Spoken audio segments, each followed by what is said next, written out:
Welcome to Gapology Radio with your hosts Mark Tinas and Brian Brockhoff.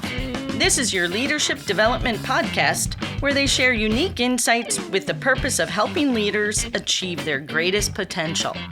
You can learn more by reading their books, Gapology, IMBAR, and Speed of Purpose, or by participating in one of their workshops. All of this and more can be found on their website, gapology.org. Hey everybody, welcome to Gapology Radio.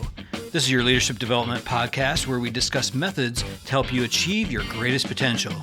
As a reminder, if you'd like to dig deeper into Gapology, we have a video-based e-learning course available on udemy.com. That's udemy.com. Just search for Gapology. And tonight we have a great topic to share with you. Even with the best laid strategies, we all encounter obstacles from time to time. Our career success, however, is dependent upon how quickly we overcome them, and Gapology provides a powerful structure to do this. Judy and Sarah are going to join us again, and will share their strategies as well. So let's get this rolling and start the call. Hey everybody, hey Judy, Sarah, Mark, how's everybody doing tonight? Great. Doing Good. well.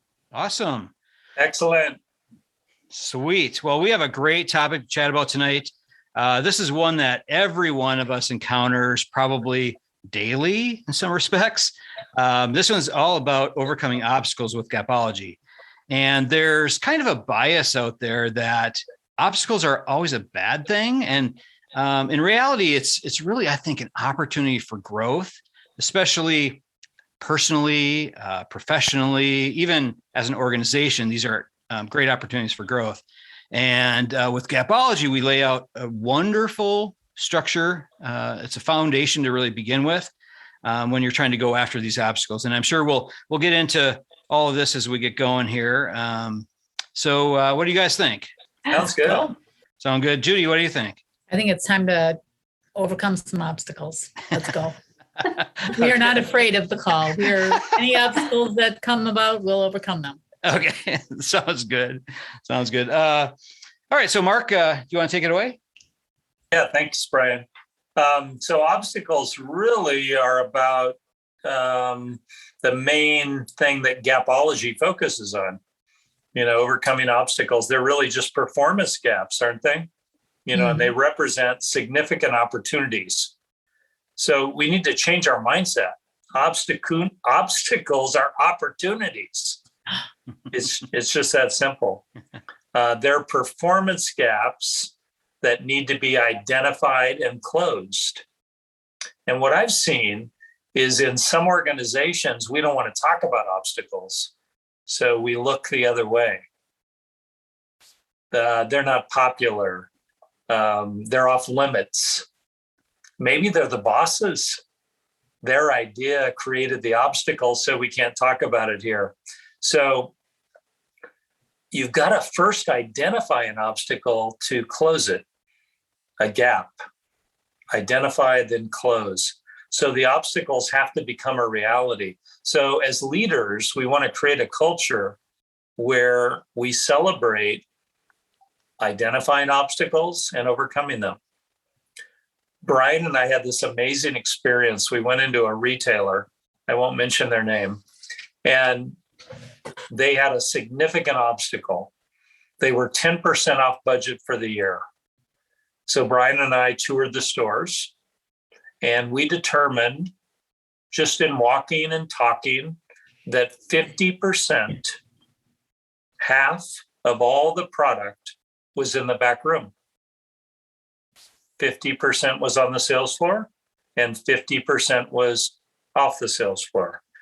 And they were trending down 10% to budget. So everyone was devastated, and they were not overcoming this obstacle of negative 10% to budget. So we started asking the team, what would you do? And they said, well, we got half of our product off the floor, and some of it isn't even represented out there.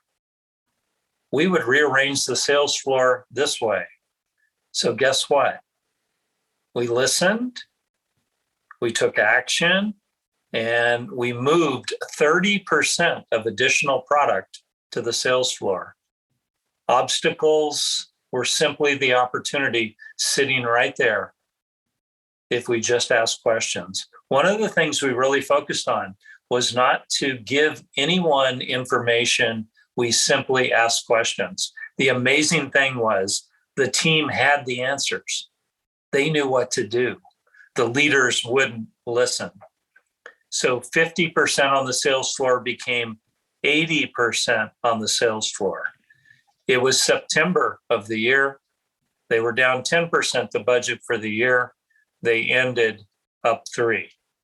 We totally created opportunity out of the obstacle. There really was no obstacle. It was simply identified and closed. So overcoming it was simply listening to the team, closing the gap. It was really that simple. The opportunity was in listening and in leadership. Judy, what do you think? I think you're pushing one of my most passionate buttons when you talk about overcoming obstacles, because to begin with, even like when people have talked about what do you see in general between great leaders and not great leaders, my first instinct was to say the ability to overcome obstacles.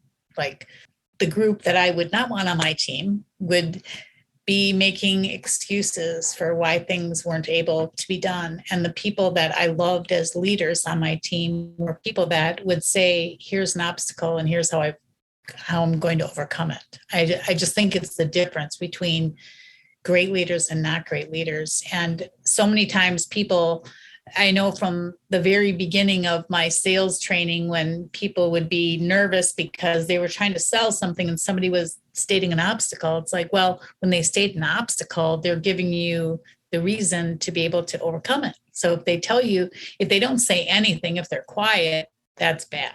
If they bring up an obstacle, that's good, because then you know what they aren't liking about it, so you know how to overcome it. So I'm just always been very passionate about overcoming obstacles. And I think that Gapology presents such a great format to look at obstacles with regard to obstacles in knowledge, obstacles in importance, obstacles in action, and obstacles with the leader first, and then obstacles with the team. So I'm passionate about obstacles and I love people who can overcome them. I just think that I'm not that great at dealing with people who make excuses and tell me why something can't be done.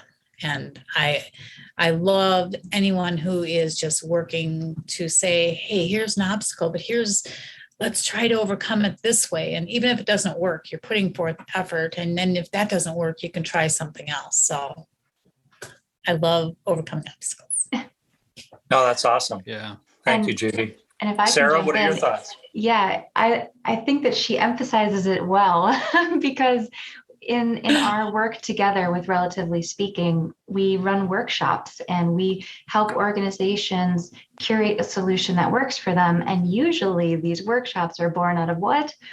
Obstacles or conflicts or things that are going wrong within the organization. And they need us to come in and probably say the same thing they've been telling their team, if we're honest, right? Or sometimes facilitate a new way of looking at things, which is why it was a really natural segue when Relatively Speaking started working with Gapology and we, became Gapologists with a capital G, and began running these workshops officially.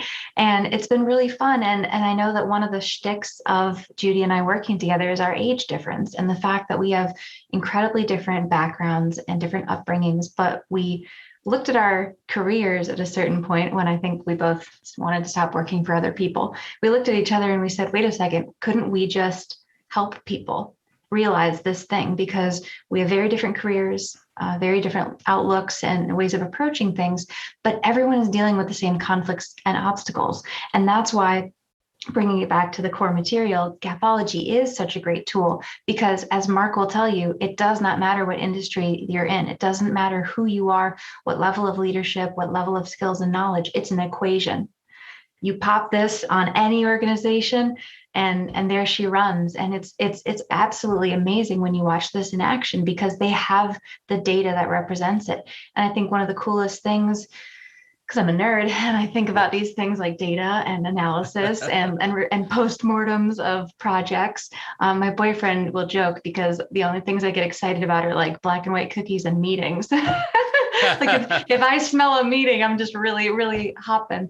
So I think it's really exciting to look back on things and see how you did and see if you did well and see if you didn't. If you did any sports as a kid, if you did t-ball, if you were baseball, if you did anything that required discipline, you have to look back at what you did to be able to improve.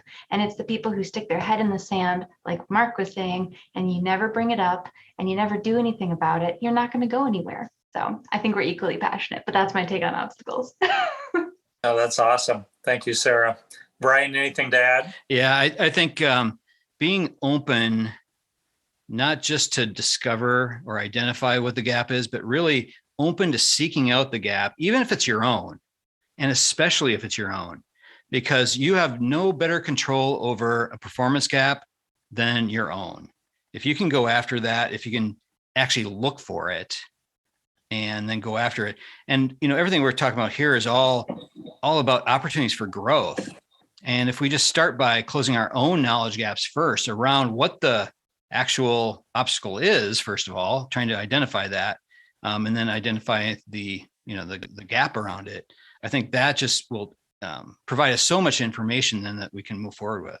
Yeah, I think that's really true. And I think that so many times as leaders, we are looking and we're frustrated because there's a gap and we are trying to figure out what the obstacle is. And the more we talk about it, the more we have to look at ourselves and say, are we knowledgeable about all aspects of this? Like, do we understand exactly what's going on? And are there things that we should have recognized earlier that we didn't, or things we didn't pay attention to, so we didn't realize they were really gaps in either knowledge or importance or action? And you guys would all crack up if I would tell you that today I was on a call talking about curriculum usage at Bach to Rock, where Sarah and I did a presentation on Gapology to the Bach to Rock organization. So we're talking now about our gaps in our specific center in curriculum. And the director of operations said, well, do you think it's a gap in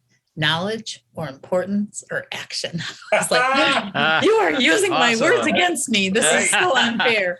Perfect. But I had to look back and just say, is it something, and as we all, as leaders of our center talked about, as other things, we said curriculum is important, but when all of a sudden camps were happening or COVID or virtual lessons or people were out, all of a sudden we de-emphasized this curriculum. So we were, by our actions, unintentionally showing it really wasn't as important as we had said it was, because we were getting off track with it. So it's really so important to look at yourselves. And I just think that as a leader, when you recognize your own gaps, especially in front of the team, and say, hey, I know that I probably haven't realized this gap in knowledge, or I didn't realize that we were unintentionally saying this wasn't as important by things we were emphasizing. But I know that I need to do this. It opens other people up to say, maybe I wasn't doing this as well either. Where if you're saying I was always right, it's just all of you guys that are just evidently not executing appropriately. Right. No, that's great. Thank you, Judy. Brian, write this down. Obstacles. No, here we go again. Oh, geez. Opportunities. Write this down. Obstacles are simply opportunities. So in this case, in the story I was telling, 50% of the product off the floor was an obstacle, but it was simply an opportunity because the team knew that it wasn't right and they knew how to get the product on the floor. So immediately, simply by listening to the team, everything changed. So this was a knowledge gap created by, I presume, the leader, and it was quickly overcome by the team by saying, hey, we've got to, we know how to overcome this. So it was that simple. Well, I've always felt, Mark, that, if you were like giving it your all and there wasn't any gap, there was no obstacle that you saw to overcome, that would be really hard. I mean, to say there's just like nothing else we can possibly do. But if we're able to say, here's a gap, here's something that if we do something differently, we can do better, that provides opportunity. Where I guess I've just really never been in that situation where I've been up against the wall saying there is just nothing else to do. So yeah, I've never encountered it myself. Yeah. So maybe I don't know if you had to be in the same industry up against your own stuff for 20 years of nothing changing or something, but I don't know. I can't see any of us ever being there. No. I don't think that day will ever come, Yeah. It's in the same boat as people who are bored. I'm like, what is that? Yeah. Right?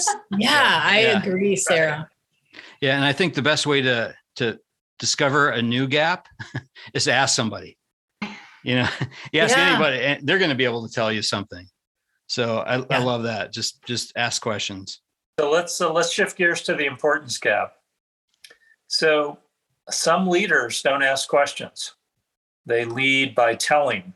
Leaders need to lead by asking questions. So in the story we were using from the retail organization, had the leader ask, why are we down 10%? The answer was already there. So what if we made thinking and ideas heroic? What if they became heroic? What if setting expectations of plus 3% versus minus 10% became a conversation as to why? Why down 10? Anybody know? Anybody have a solution? I mean, it was there. What if we created heroes around that and we listened? We need to zip our lips off then as leaders and let the team talk. And we listen. Clear expectations of plus 3% with this team that was down 10 would have revealed exactly what needed to be done. It was right there. They knew it. They felt it. They knew how to do it. But there was something standing in their way. So the obstacle, once again, was simply an opportunity if we would have just listened and asked questions. So what do you think, Judy?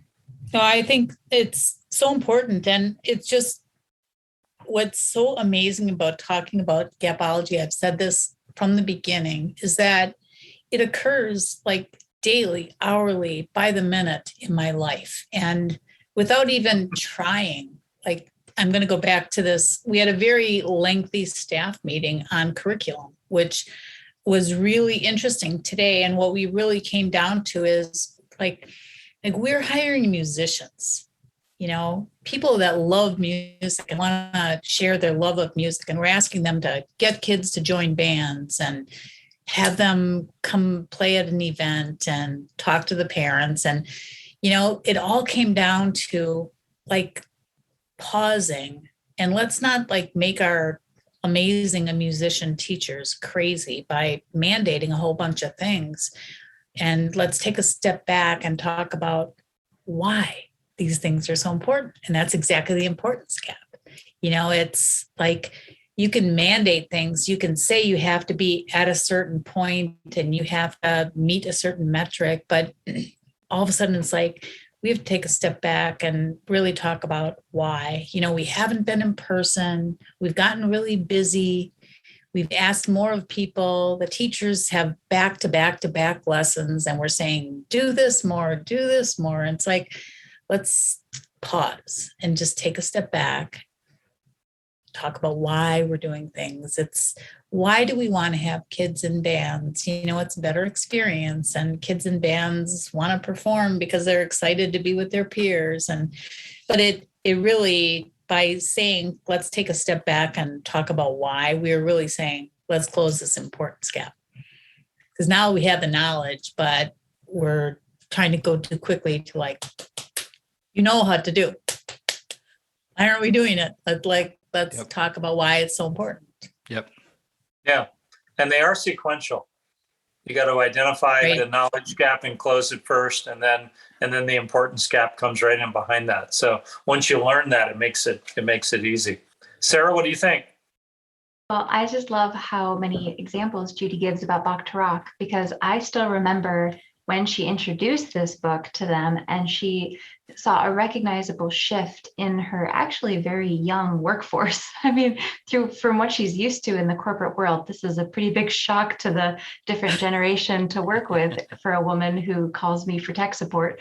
So, but it took the emotion out of it. Write that she down, shared. Got But it took that kind of tinging emotional aspect out of identifying something that's wrong, like Mark was saying, where maybe it could be an issue that the boss actually was the cause or the reason for. So even bringing it up makes you feel like walking on eggshells, and how are they going to take this, and should I be the one to bring this up? And when she introduced Gapology to them, it just became like, oh, I'm a gapologist. Oh, I've got a magnifying glass. I'm looking for gaps in the organization. That's and great. It was like these people fluttering around with butterfly catchers to catch gaps. And they're like excited to bring them to her, like, oh, I figured it out, like Sherlock Holmes or Scooby-Doo. And it just totally That's reframed Sherlock Holmes. that one. But it's been really fun to see that change, and how people, and it's kind of an ironic thing to notice, because if the importance is getting everybody to feel the reason that you're bonded to the cause and the reason, and you kind of have this unifying vision for it, it's also taking the emotion out of the identifying of the gaps. And so at the same time, you're trying to work with both of them. But it's also, just like my response here, you need to narrow it down to be concise, right? You have to say, what are you actually looking for? And if you ask the workforce, if you ask your team, they're going to tell you what's confusing. Oh, they wanted me to do this, but then they also told me to do this while I'm trying to focus on this, like Judy's curriculum and COVID and virtual kind of madness over there. And so you have to step back, take the breathing room and say, what is our true north? What do we really want to accomplish here? What's going to make us feel like we moved the needle? Because we're going to have endless to-do lists.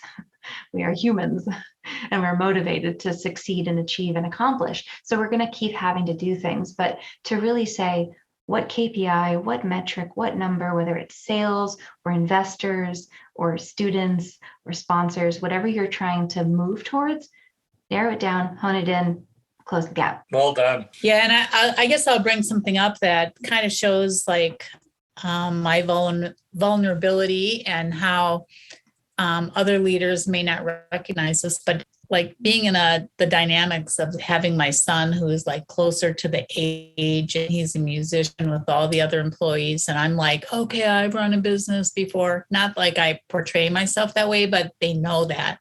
So like in a most recent situation where we were trying to get this big event going, that admittedly I probably overcommitted for us to do something.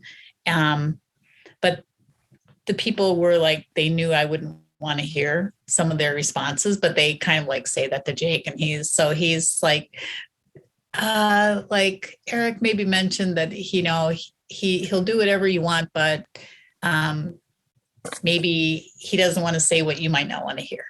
So it's kind of like an interesting dynamic to have that kind of middle person that helps me, because other leaders might not realize that really is you being the obstacle if people don't feel comfortable like sharing what the true obstacle is, which in this situation would have been like I probably overcommitted to something that was maybe not worth the effort.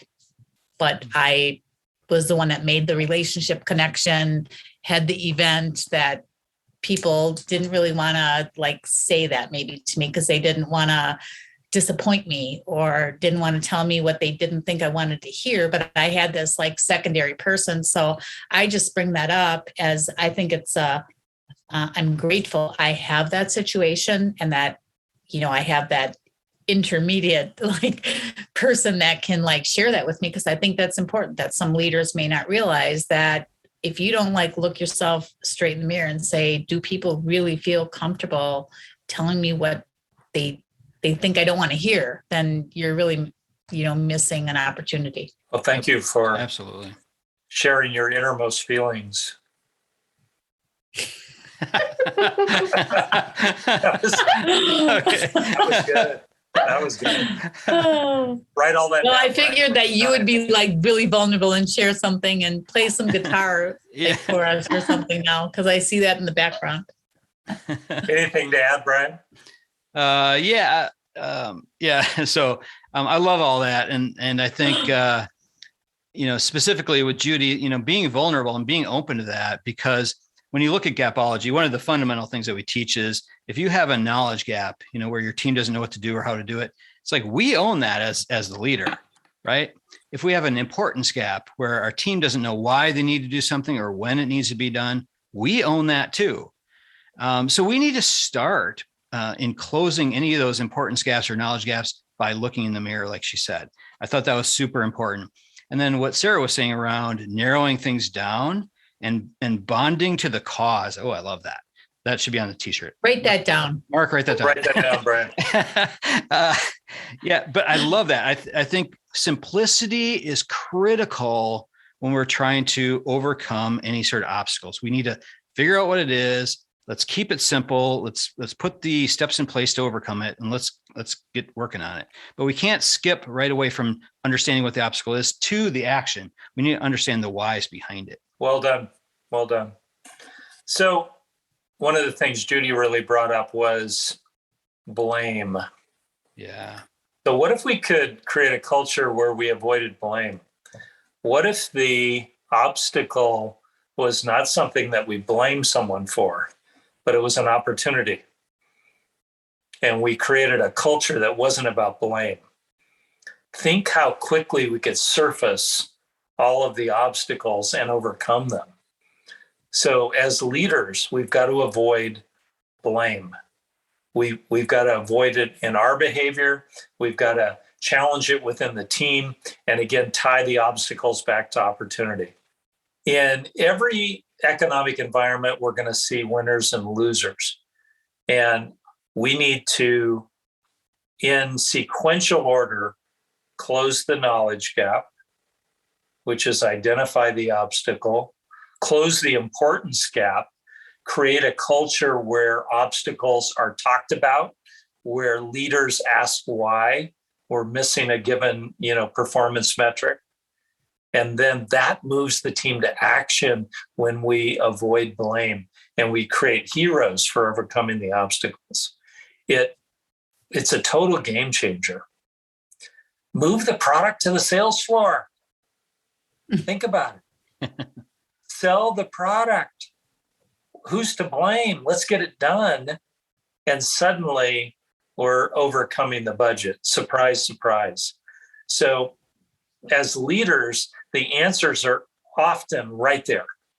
They're right in front of us. We need to listen. We need to humble ourselves. We need to understand that the team likely knows how to get there if we set the clear expectations. So again, the sequence is important.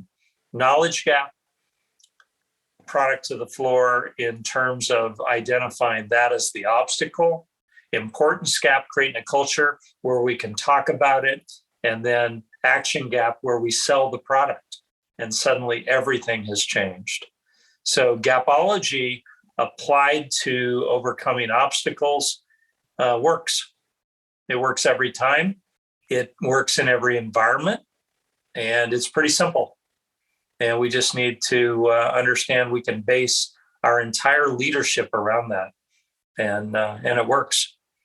Judy, you've done that. What do you think? Yeah, I think it's simpler than it would seem, right? I mean, we can overcomplicate a lot of problems, but if we really break it down to the Gapology model of, do we really know what to do? Does everyone really know that? And do we understand why it's important? And are people taking actions? And if not, why? And how do we change that? And just looking within each of those, what are the obstacles? How do we close them? How do we talk about it? I think it's much simpler. People overcomplicate solving very simple issues. Yeah, wow. Which is why I fell in love with Gapology from the beginning, as you know. Yes, well said.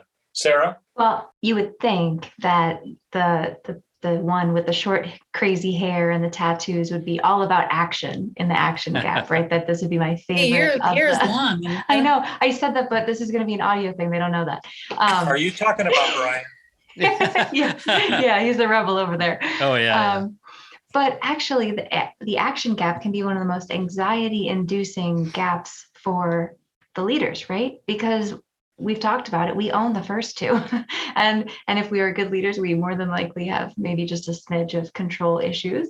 And we would like to control things, which is why we want to help fix, grow the things. But action is really owned by the team. And it's really in their hands to put the pressure on to actually physically rearrange the storeroom and stock it in that way and keep it going and say, this is the new way that we do things.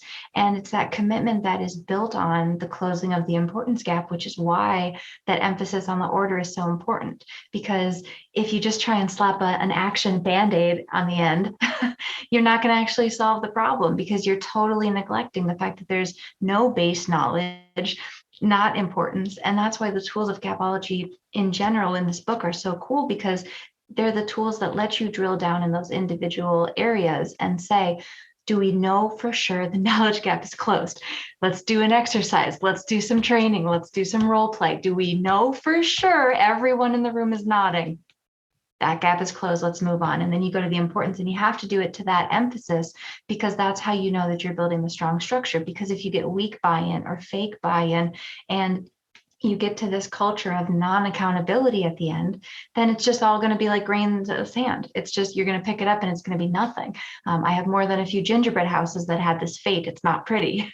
So, you have to make sure that foundation is strong and that the team knows to hold themselves accountable. And going back to that example with Judy's team, the fact that they get all peppy and excited to be like, ooh, Judy, a gap. Like there might be times or certain topics that it's harder to bring things up to her. I know, I work with her as well.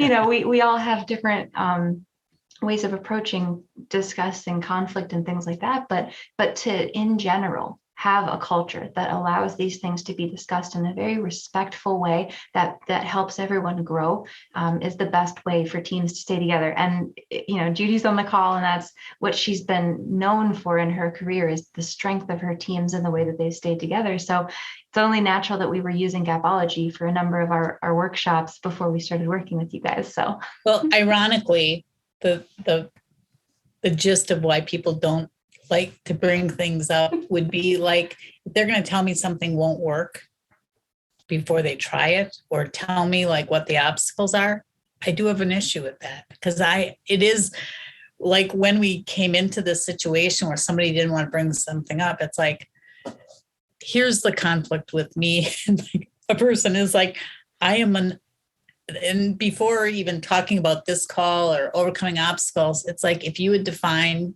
me, I'm a person who has been successful because I've learned to overcome obstacles. So when I present an opportunity and someone tells me why it won't work without like saying why, or like what might be the obstacles that we might encounter and how we might overcome them, and just like nixes it, that doesn't really work very well with me. So, and it is because I am like, okay, if somebody says, yeah, this might not work because of this, it's like, well, what could we do to overcome it? And it's like, well, we could do this, this, and this. And it's like, yeah, that's probably a little bit more effort than we really want to put forth. But if we just start with, it's not going to work, that doesn't suit me very well. Right. Yeah, I think you're bringing up some incredible points. I mean, great leaders overcome obstacles. I think that's what you said. Great leaders are often the obstacle. Mm-hmm. Think about that. But Yeah. they listen, and they avoid blame, and they educate the team, and we overcome every time. Yeah. Gapology is all about identifying and closing. You identify and close the knowledge gap. You identify and close the importance gap. You identify and close the action gap, we win. So you have to live in an environment where overcoming obstacles is the daily routine. It's the game. We have obstacles every day. We avoid blame. It's not about a person. It's about the gap. And we close the gap. Agree. Game over. Rams win. Soon. Okay. Too soon. Yeah. I gave that example today in our meeting when I was talking about, there was this one center that out of the gates was like number one, and we were clearly number two, but we've been like boom, boom, boom, boom. Like we're open third year in a row. For the month of March, we're up 41% projected. That is amazing. Wow. And I'm like, I love being number two. I go, we are like the Cincinnati Bengals. And Jake is like, too soon. Too soon. The exact same thing. Yeah, that was tough. So, Brian, bring us home.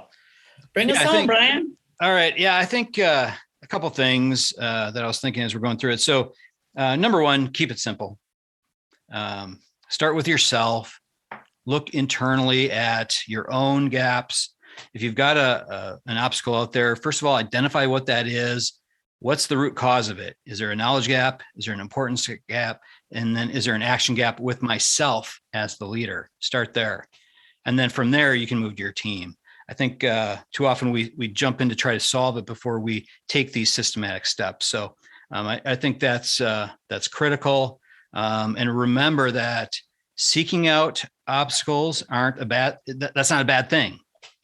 It gives you an opportunity for growth. So that's my final word. Anybody else have anything left? Oh, Brian, I do. And please. It's just kind of that door handle moment, because we have to learn from other leaders, right? That's part of knowing whether or not we're the problem or the obstacle, is having people that can either mentor us or that we can learn from, and we can pick those brains. So a lot of the leaders in my life, in my career, I've either learned a great example of what to do or what not to do. And one of them recently had a really great quote. And when you get older, fewer and fewer things like give you an awe-inspiring paradigm shift. It's like, those are a little fewer and far between than when you're a young leader. But she said this in a meeting and it just resonated. It was, there's wins and learns. And it wasn't wins and losses, it was wins and learns. And I loved that framing of it, because neither of those are negative. I'm either winning or I'm learning. And it's not this bipolar yin yang of I'm winning or I'm losing. And I think, Mark, sometimes the point of a team getting stuck is that they're not addressing issues. But I think sometimes it can be just as debilitating to a team if they only focus on complaining about the issues. And they get in that same type of analysis paralysis, if you will. And they get stuck there saying, woe is me, here's the issue, We're always talking about the issues. Why don't they get better? But they're not actually looking forward at closing the gaps. They're just all waving the flags of, I found all the gaps. Got a metal detector and a bucket full of clams, and they're like, gaps for sale. They just got tons of them. But it's really about, really diving in and saying we have to be future focused. If it's a win or a learn, we're still moving forward. Either we won and we breezed past the gap because we anticipated one, and because we anticipated it, we didn't get caught off guard by it. So that's a win.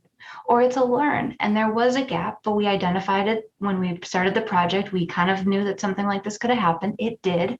We pivoted and we moved on. It was a learn. And never are you stuck in the mud or back in with a broken ankle, but you're like, keeping that momentum. And I think that's what Judy taught me and passed down. If you didn't notice, it's like the Energizer Bunny momentum. Just never stop. I love that. Yeah. Momentum is one of my favorite phrases. I think it's so critical. We can either be stuck moving backwards, stuck there, living in that past, or we can be moving forward. Everything we do creates momentum. And just to bring that up, as we've just watched the Super Bowl and stuff like that. I mean, having spent such a long time at Buffalo Wild Wings, I talked a lot about momentum, because you can see it so much in sports where you have two teams that are very capable. They have the same athletes, they have the same skills.